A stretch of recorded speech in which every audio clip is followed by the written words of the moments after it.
Go love your own enemies. Don't be loving mine. My enemies are the theocratic fascists. I don't love them. I want to destroy them.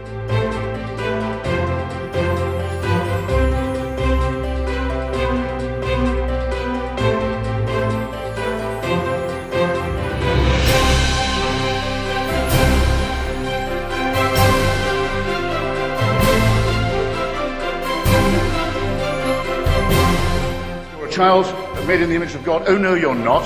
You're a faggot. And you can't join your church and you can't go to heaven. This is disgraceful. It's inhuman.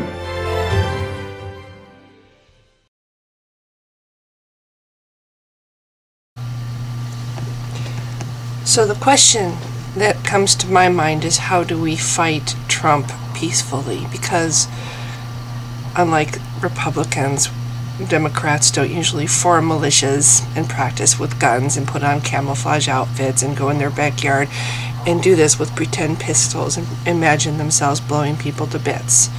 Democrats tend to be a little more peaceful, a little more civilized. They think that people should have a right to live and have a right to their lives and their personal lives and their privacy in making medical decisions, and they believe, I'm generalizing of course, I'm sure there's some Democrats that don't, but I think a larger majority of Democrats than Republicans believe that all people count, whether they're white, black, yellow, red, whatever. All people count. All people have a right to live peacefully and prosper and fulfill their dreams, no matter what gender they are, no matter what sexual orientation they are, no matter what religion they are. I seem to think that, or just from my observation in my 54 years this month, that seems to be the case, that Democrats are a little more sympathetic and I have a hard time with saying empathy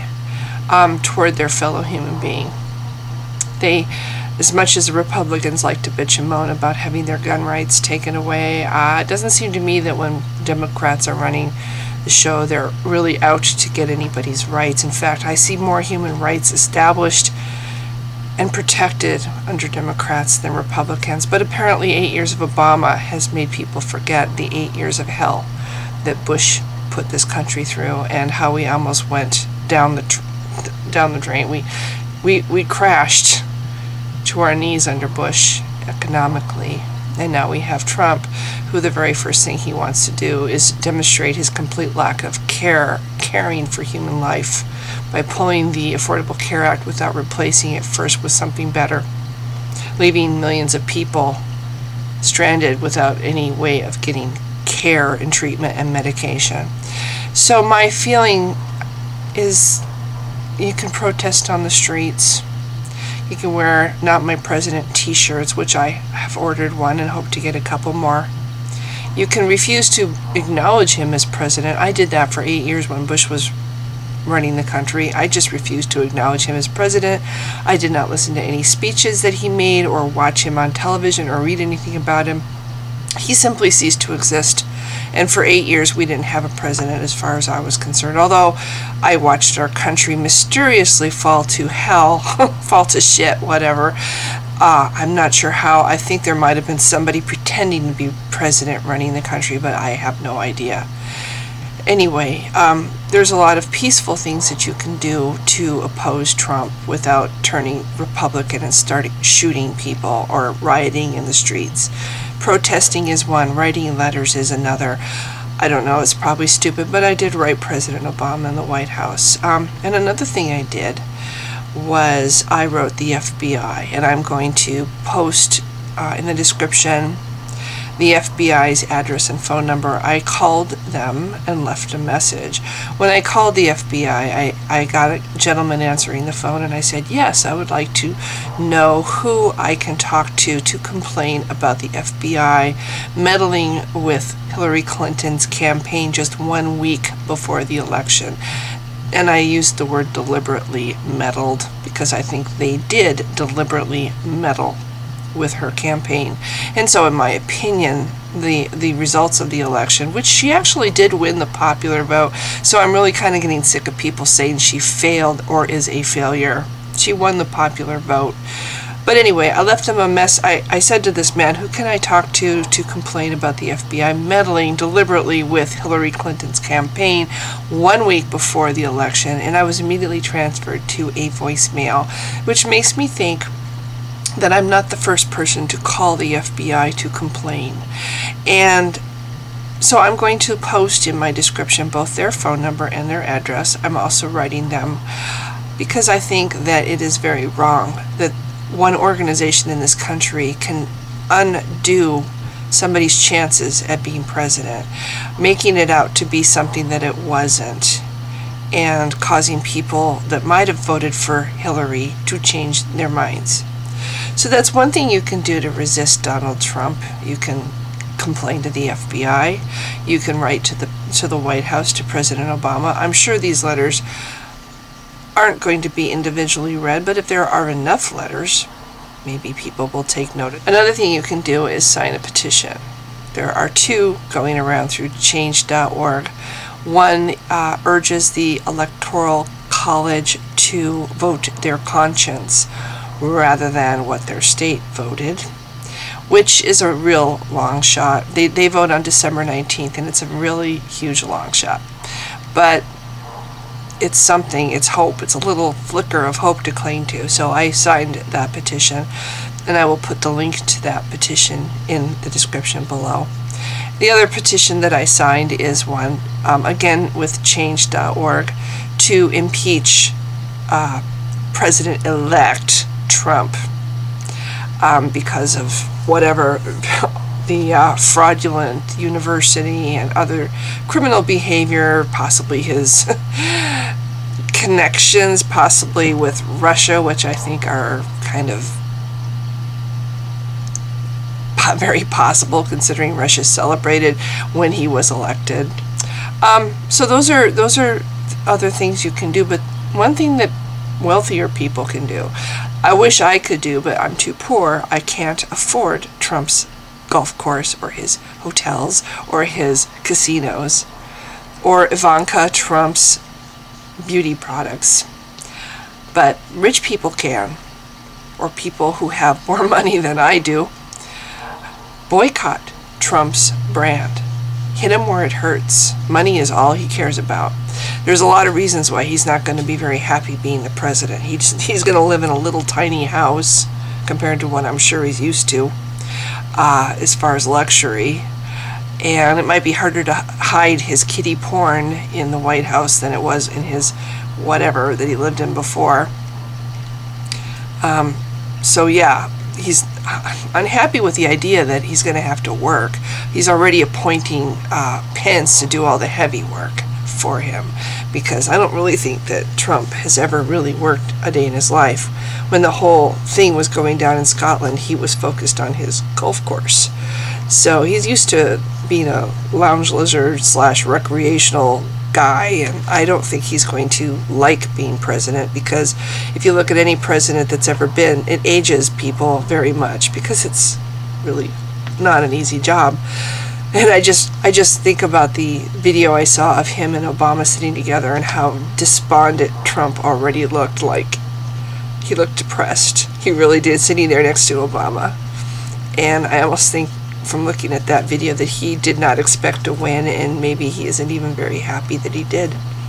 So, and it seems to me the whole thing with Pence choosing the team, it's almost like he's already planning to take over when Trump steps down or is impeached. That's the reason I don't really approve of the impeach petition, because if he does go away, we're going to be stuck with Pence, who is even worse. Pence would like to make this a Christian nation by force. He would like to set up a Christian Sharia, more or less a Christian version of Sharia law, forcing Christianity into public schools, and probably making it a crime for people to not put their hand over their heart during the pledge. Freedom of speech will probably become endangered under Pence. Definitely gay rights would go down the tubes. Women's rights, forget it.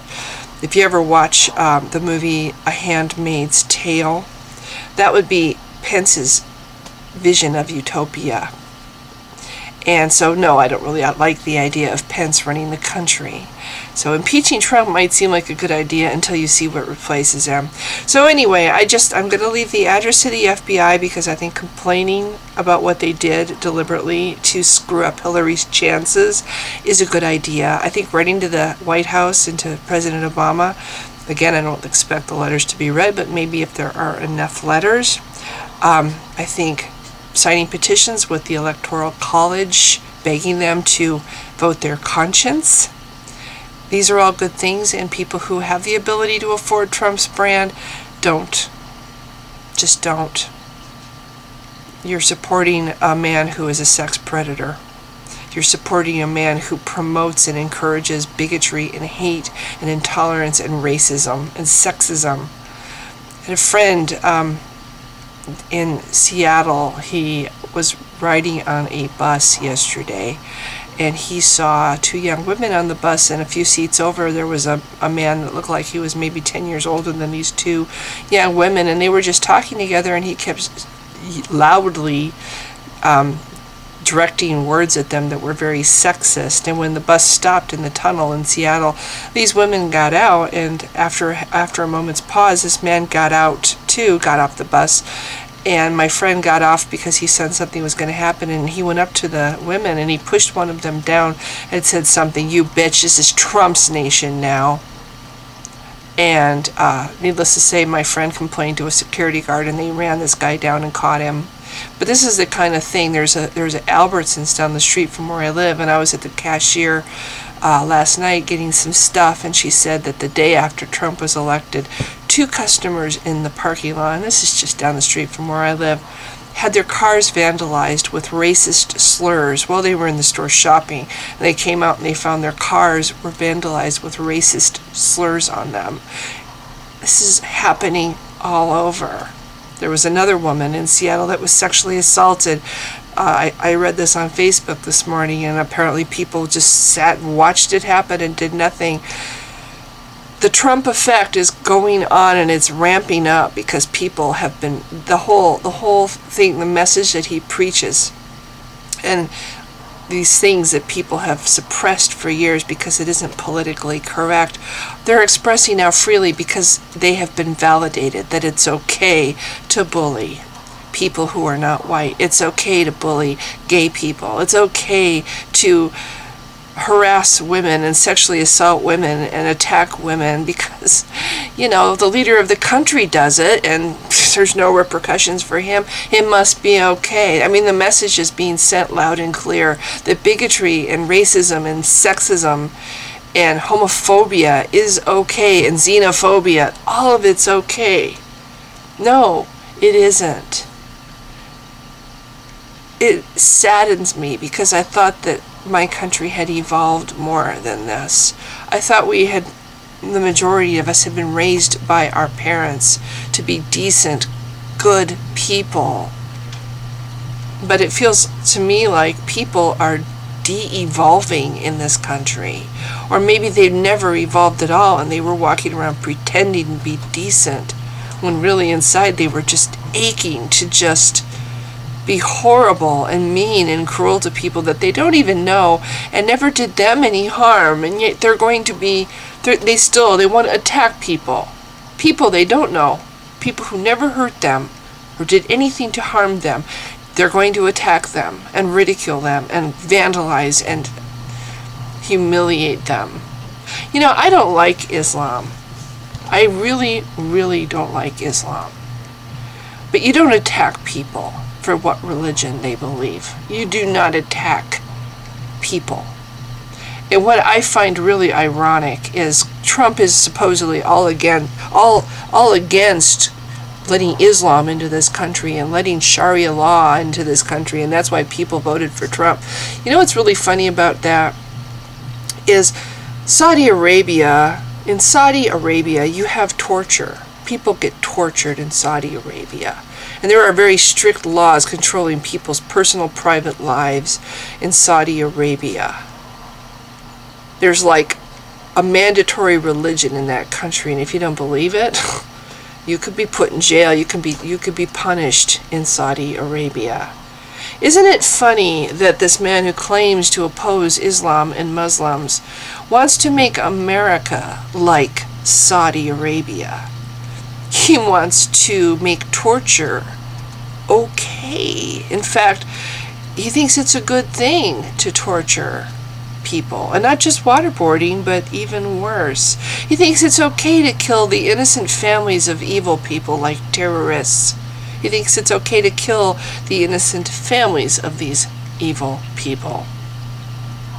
Personally, I don't think it's okay to kill anybody, but terrorists, in my opinion, that might be the exception to the rule. I've seen so many horrible videos of the things that terrorists do, but you know what? It strikes me, torturing people is just as evil as the videos I have seen of what terrorists do. And Trump is saying it's a good thing to torture, which makes me feel like he wants to turn America into a state that tortures people, just like Saudi Arabia. And Pence and Trump both want to take away women's rights. That's just what they do in Saudi Arabia. They have inequality where women have less rights than men, and women are treated like property. Isn't that what it is to tell a woman that she has no say over what happens to her body? You're treating her like property. And what happens to gay people in Saudi Arabia? Or what happens to people who are Christians in Saudi Arabia, or atheists in Saudi Arabia who criticize Islam? It seems to me that that kind of situation is what Trump and Pence want to create here. They want to take away gay rights. They want to take away women's rights. They want to force Christianity into public schools. You know, I just have this weird feeling that these things are going to be implemented, making this kind of a Christian Sharia law in this country. And Muslims are going to continue to make children a lot faster than everybody else. And one day when Islam comes into this country, which it will, we're going to already be used to Sharia law, the Christian Sharia law, and there will be very little resistance when Islam wants to set up its Sharia law. This is paving the way, ultimately, for Islamic Sharia law by creating this kind of Christianized version of it. Not quite as extreme, but pretty extreme compared to what we've had so far. So we'll be ready. We'll be used to the idea of gays not being really people. We'll be used to the idea of women being property whenever they're pregnant, and being treated like property. We'll be used to these things. We'll be used to things like torture and extreme punishments for crimes like not saying the pledge. You know, exercising freedom of speech, which is one of our constitutional freedoms, being something that is suddenly criminalized. Anyway, I think Trump is actually paving the way for Islam, is what I'm trying to say. That Trump and Pence are actually going to make it easier for Islam to infest this country, which it already has in the UK. I had a friend of mine last night tell me, well, you know, a culture that comes into your country and does not integrate with that country, that's the same thing as a invasion. It's a passive invasion instead of aggressive invasion. And our country is under an invasion right now, and I don't really appreciate that. And the one thing that I liked about Trump is he recognized that Islam was a threat, but he is answering the things that I don't like about Islam by creating the same things here in this country that Islam stands for. He is basically coming, he and Pence, Pence even more in some ways, wants to make an American version of Islam here in America for women and gays and minorities and atheists and really anyone who doesn't agree with their brand of Christianity. And like I said, down the road, I think it's going to make us all much more receptive to Islam when it comes. So anyway, I've been rambling here. This was supposed to be a short video. I am urging people to boycott Trump. I think it's probably the most effective thing you can do to make him unhappy with his role as president. Boycott his brand in every way you can. His golf course, his casinos, his hotels, everything that has his name on it, or whatever name they make up to try to disguise the fact that it's Trump. And the same with Ivanka. Boycott her brand. I think she's changing the name of her brand also to disguise the fact that it's Trump. Boycott Trump. Boycott everything it stands for. Stand up for decency and treating each other with dignity and compassion and respect. We all deserve those things, no matter what color or race or gender or religion we are. No, I don't like Islam, but I have never treated a Muslim person with disrespect or contempt or anger that I have met in my life. Everybody deserves to be treated with a greeting and a smile and feel good about themselves. In fact, on my bus I'm noticing, and maybe that's what good people are trying to do in response to the rise of this hateful leader. Be extra nice to people. Try to balance the scales despite the fact that this leader is telling so many people it's okay to be hateful. Be nice to people. Be nice to everybody. And I'm not the only one that is noticing this happening. People are being nicer to each other, because I think a lot of us deep down inside we're good people, and we don't want to be drowned by hate. We don't want to be snuffed out by this tidal wave of hate that's engulfing our country.